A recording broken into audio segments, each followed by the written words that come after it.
The next question, Heather, a while ago, I think you had previously stated something to the effect of, quote, societies that produce weak males will often produce aggressive females. Obviously not a direct quote, but can you expand on that? Well, I don't remember saying that, but I don't disagree. I mean, I think the opposite, well, there's a causality here that is the only thing that is potentially not right. That I think if you have a society that has weak members of either sex, you're going to have strong members of the other sex, and that doesn't imply causation.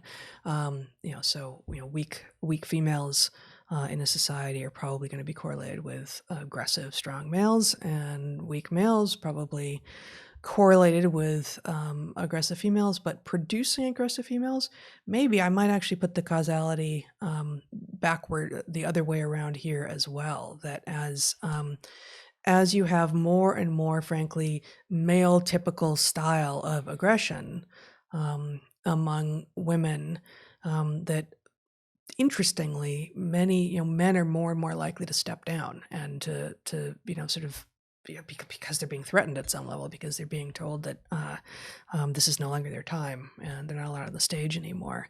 And of course, as we've talked about many times, this ends up making men weak. And of course, the women who are often arguing that they need men to step down and get off the stage and all of this don't want weak men.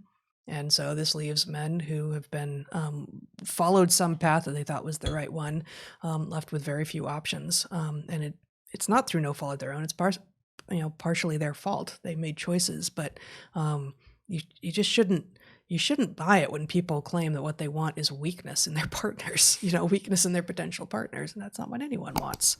And there's a kind of docility that some men may want in some women, but I would say women, those aren't the men you want. And there is, it's just even hard to imagine what world any men are imagining that has women admiring and wanting to be with life with spineless men. Just there's no historical precedent for this. Right. No, it won't work. I would add one thing to this, which is the dimorphism in males and females has resulted in legal asymmetries, which are justified by the fact that women are actually vulnerable to men in a way that is not typically the reverse. Mm-hmm.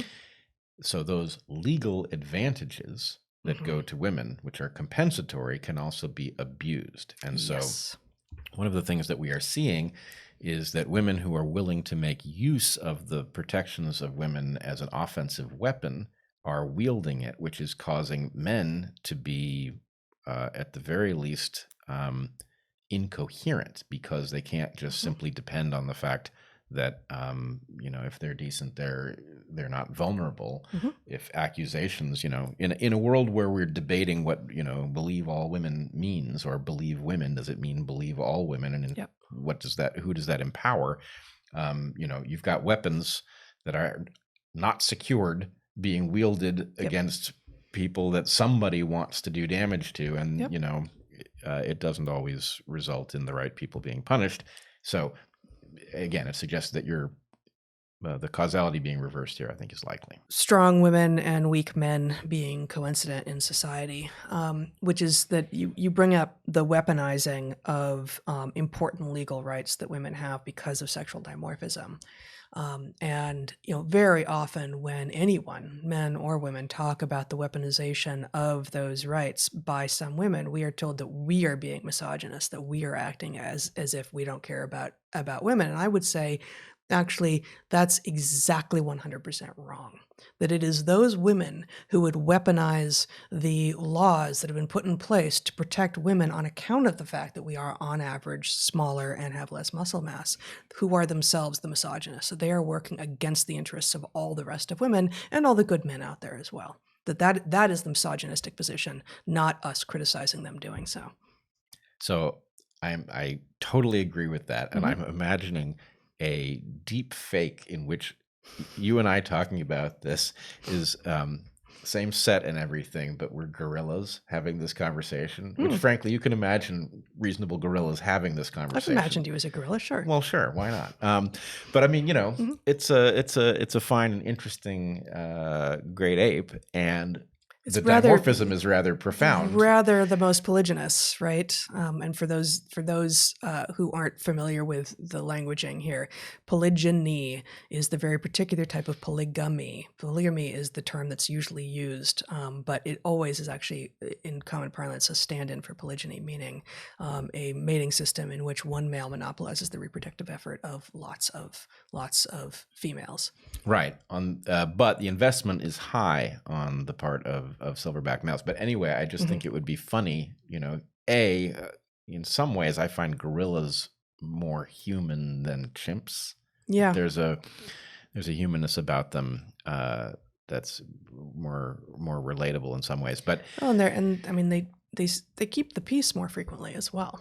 Right. Locally.